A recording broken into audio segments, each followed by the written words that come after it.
Assalamualaikum warahmatullahi wabarakatuh.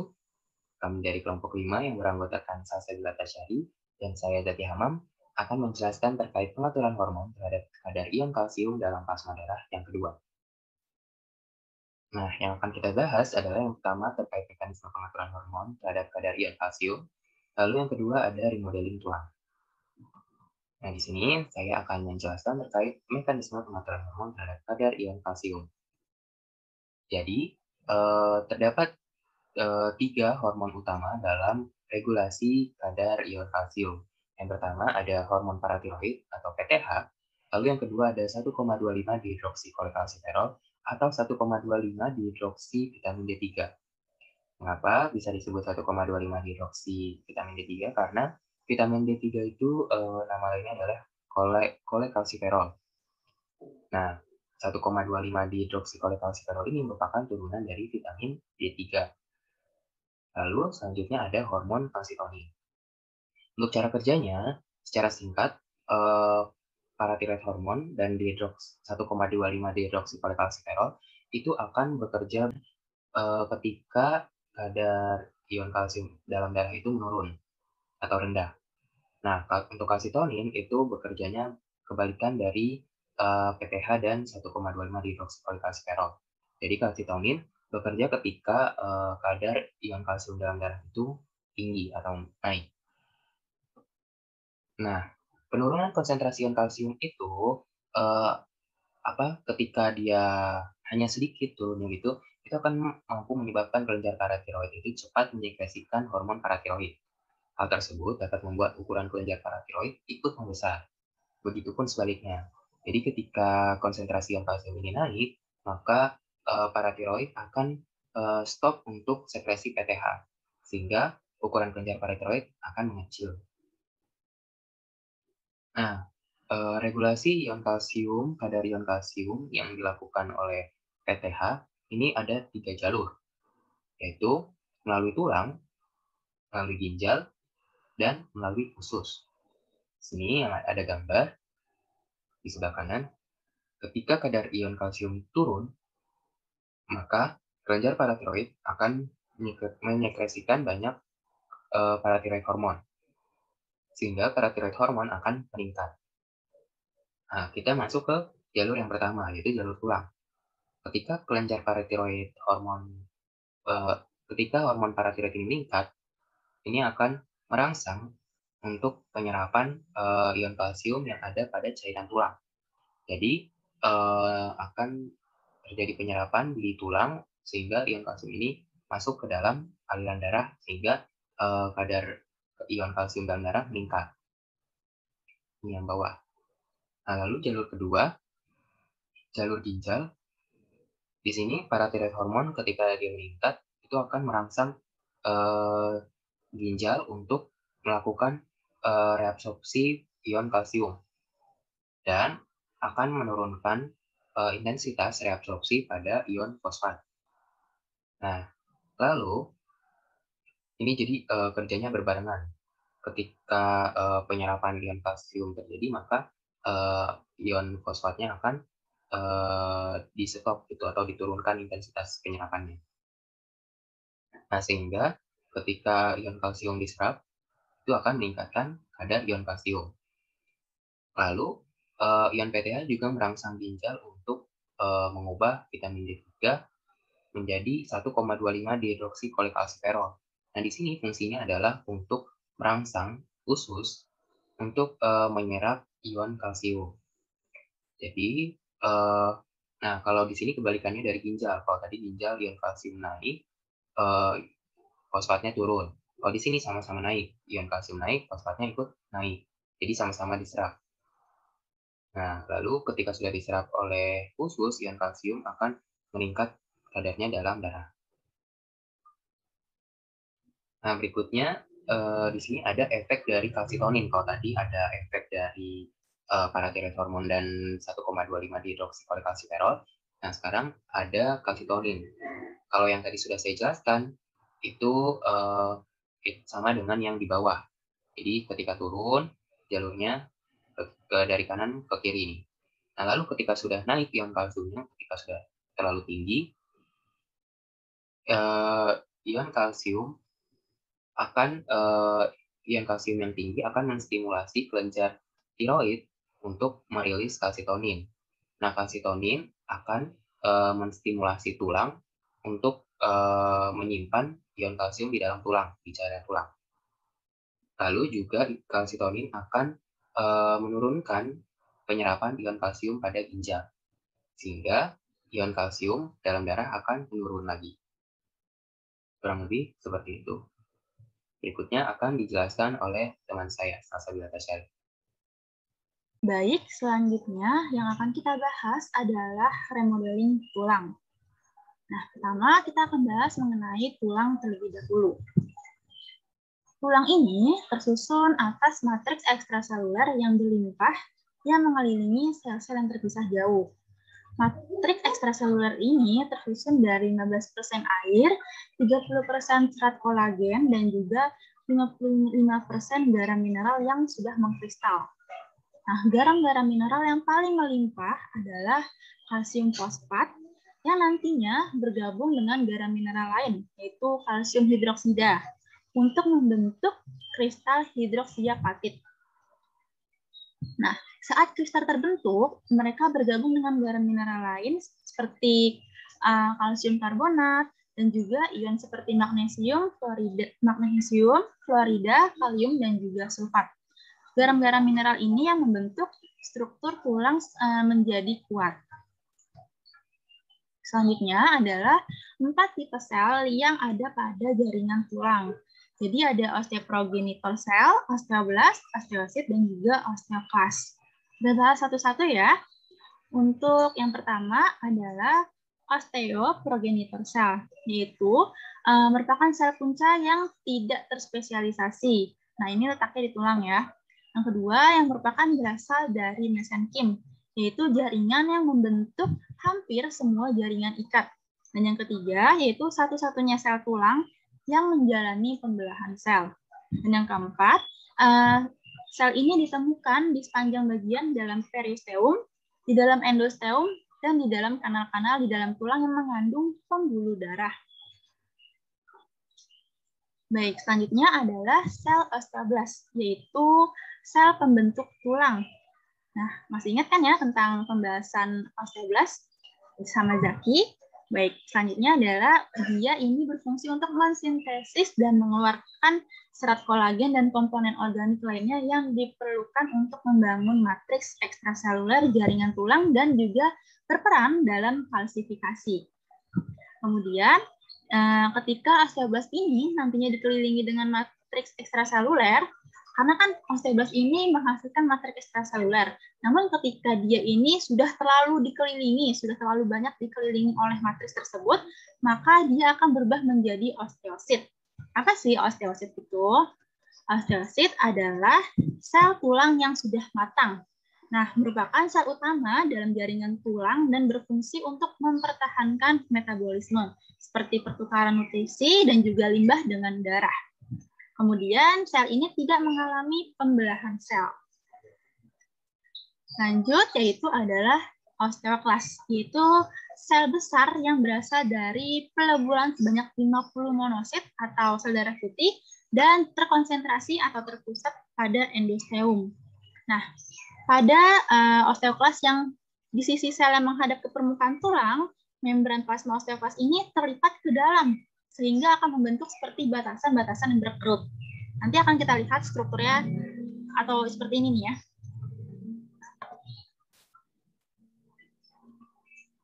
Nah, seperti ini. Ya, terlipat ke dalam seperti fili dan juga akan membentuk batasan-batasan yang berkerut. Nah, osteoklas ini juga melepaskan enzim dan asam yang kuat sekali yang akan berfungsi untuk mencerna protein dan komponen mineral dari matriks tulang ekstraseluler. Oke, selanjutnya, apa sih fungsi dari remodeling tulang? Yang pertama, tulang biasanya menyesuaikan kekuatannya secara proporsional dengan tingkat stres tulang. Nah, sehingga tulang baru ini akan menebal ketika mengalami beban berat dan lebih kuat daripada yang tulang lama. Sehingga tulang baru ini akan lebih sulit untuk patah daripada tulang yang lama.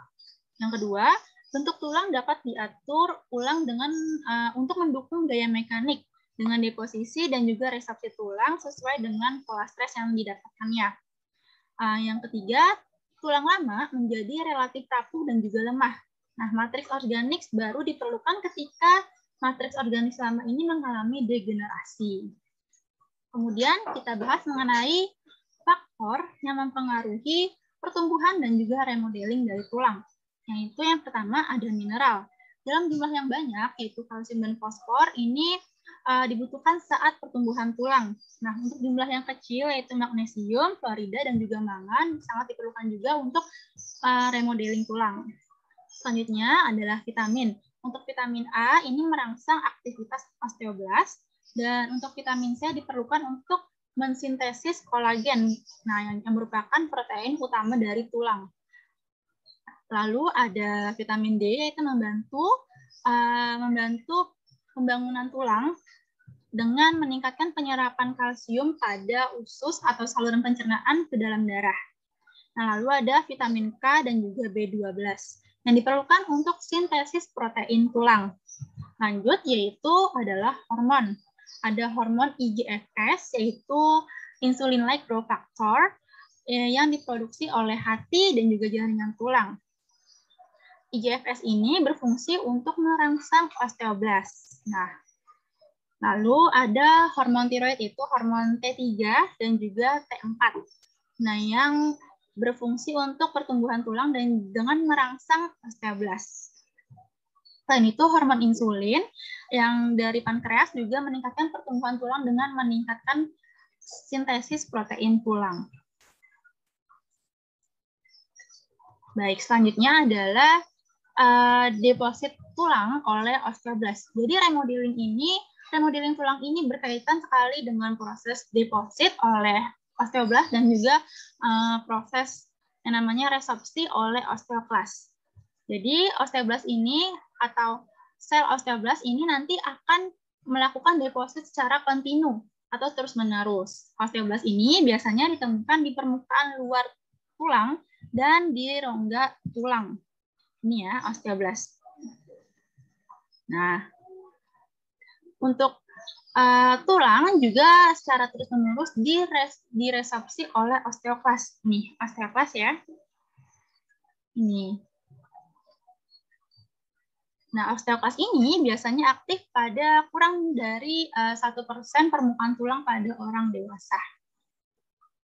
Kemudian ada resorpsi tulang oleh osteoklast.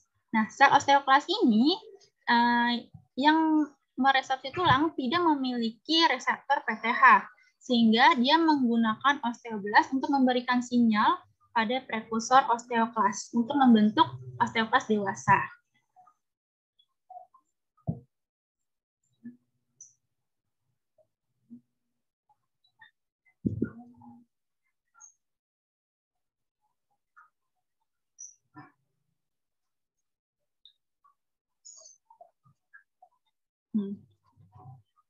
Caranya bagaimana? Caranya yaitu PTH atau paratiroid hormon akan berikatan dengan reseptor pada osteoblast. Ini ya. Nah, nantinya sehingga akan menghasilkan rang L atau reseptor aktivator for nuclear factor kappa B ligand yang disingkat dengan rang L, dan juga akan menghasilkan MCSF atau macrophage colony stimulating factor. Nah, nantinya rang L ini akan berikatan dengan rang dari preosteoklast. Ini ya, ini rang. Nanti dia akan berikatan dengan rang L.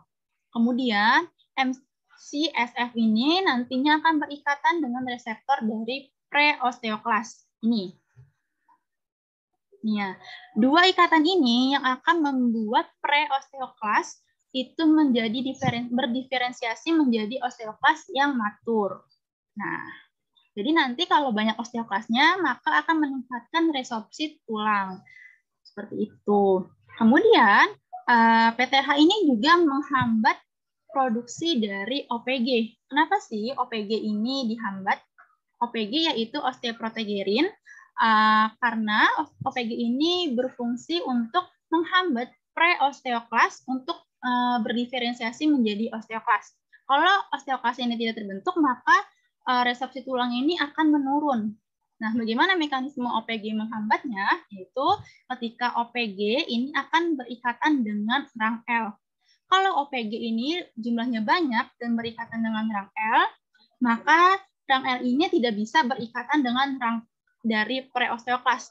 Kalau rang L tidak bisa berikatan dengan rang dari preosteoklas, maka tidak terbentuk osteoklas yang matang atau yang matur, sehingga akan terjadi penurunan resorpsi tulang. Nah, jadi mengapa PTH itu menghambat OPG agar tetap terjadi atau terbentuk osteoklas. Kemudian setelah osteoklasnya terbentuk, maka dia ini akan membentuk atau mengeluarkan seperti apa ya, lipatan-lipatan atau seperti villi ke arah tulang, nih ke arah sini ya. Nah, sehingga nanti ada seperti batasan-batasan yang mengkerut. Nah, villi ini yang kita sebut sebagai villi ini akan mengeluarkan dua zat. Zat yang pertama yaitu enzim proteolitik yang dihasilkan dari lisosom, dan yang kedua adalah asam-asam yang dihasilkan dari mitokondria dan juga vesikel sekretory, yaitu berupa asam sitrat dan juga asam laktat. Kemudian fungsinya apa sih enzim dan juga asam itu? Untuk enzim ini berfungsi untuk mencerna atau melarutkan matriks organik tulang. Sedangkan untuk asam-asam ini berfungsi untuk dissolution dari garam-garam tulang. Nah, selain itu, sel-sel osteoklastik ini juga akan menyerap partikel-partikel kecil matriks tulang dan juga kristal melalui fagositosis.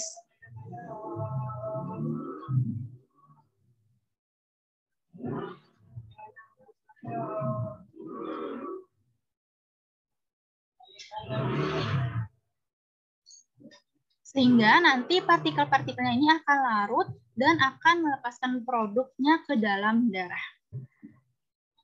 Baik, selanjutnya adalah tahapan remodeling. Nah, yang pertama yaitu tahap quiescent, yaitu fase atau tahap di mana tulang beristirahat. Nah, yang kedua adalah fase activation, yaitu fase saat prekursor osteoklas mulai berdiferensiasi menjadi osteoklas. Nah, nantinya akan melekat pada permukaan matriks tulang dan akan memulai tahap berikutnya, yaitu tahap resorpsi atau fase utama pada saat osteoklas akan membentuk lekukan atau cekungan yang tidak teratur yang biasa disebut dengan lakuna Howe-shape pada tulang trabekular dan saluran Haversian pada tulang kortikal. Dan biasanya resorpsi tulang ini dimediasi oleh osteoklas dan hanya memakan waktu sekitar 2 hingga 4 minggu selama setiap siklus remodeling. Selanjutnya adalah fase formation, yaitu fase pada saat osteoklas akan melepaskan diri dari permukaan tulang dan nantinya digantikan oleh prekursor osteoblast yang pada gilirannya memulai pembentukan tulang. Jadi nanti mulailah si osteoblast ini membentuk tulang setelah osteoklas melakukan resorpsi.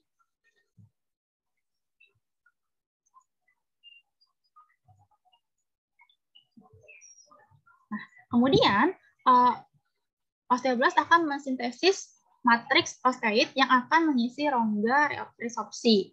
Osteoblast yang tersisa akan terus mensintesis tulang sampai pada akhirnya tulang terbentuk kembali. Kemudian tahap mineralisasi, yaitu proses mineralisasi dimulai 30 hari setelah pengendapan osteoid dan berakhir 30 hari pada tulang trabekular dan 90 hari pada tulang kortikal. Selanjutnya mulai lagi fase quiescent. Termasuk kamera. Baik, selanjutnya adalah tahapan remodeling. Tahapan remodeling yang pertama yang akan kita bahas yaitu quiescent fase atau fase pada saat tulang beristirahat. Nah, yang kedua adalah aktivasi fase atau fase aktivasi yang terjadi pada saat prekursor osteoklas mulai berdiferensiasi menjadi osteoklas. Dan nantinya akan melekat pada permukaan tulang dan akan pada permukaan matriks tulang dan akan dimulai ke tahap yang berikutnya. Kemudian adalah tahap resorpsi, yaitu fase utama saat osteoklas akan membentuk seperti lekukan atau cekungan yang tidak beratur yang biasa disebut dengan lacuna house shape pada tulang trabekular dan saluran Haversian pada tulang vertikal. Dan biasanya resorpsi tulang ini dimediasi oleh osteoklas seperti penjelasan sebelumnya dan memakan waktu 2 hingga 4 minggu.